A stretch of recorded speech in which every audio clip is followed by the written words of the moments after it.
สบายดีเพื่อนมิตรสหายเมื่อก่อนไปทางบ้านน้ำเนียนเรื่องที่ดินวันนี้มาทางบ้านขอนแก่นเมืองนากายแขวงขมวนทีมงานกำลังสีลงเรือแล้วบาดนะเข้าเรือแล้วก็สิไปดอนปูนพี่น้องเลยเรื่องขี้ดินอ้าวเดินแล้วเข้าสู้ปลาดงก่อนปะเนี่ย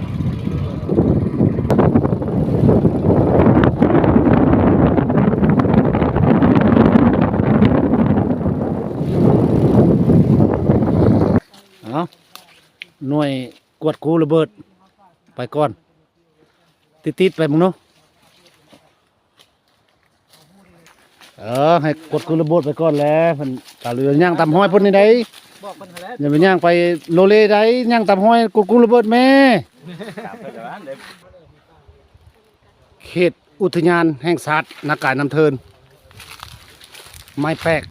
ยังเป็นสุ่มอยู่เด้อทางนี้เด้อทางวัดขอนแก่น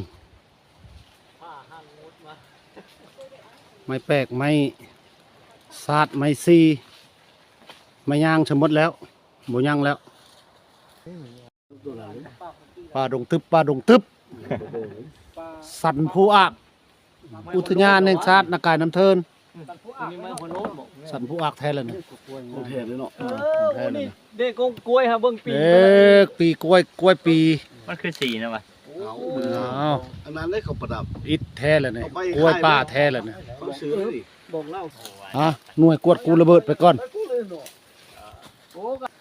มานำหลังตามมันห้อยอันกวดกูระเบิดนี่เด้อ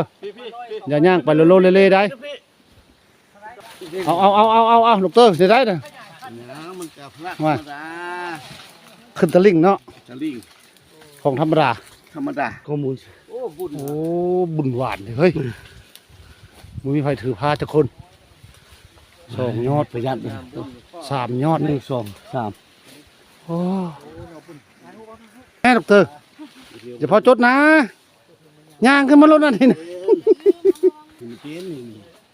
เอามัก6ซ้ำไรเอา6กว่านี่บ่สิพาไปอีกนี่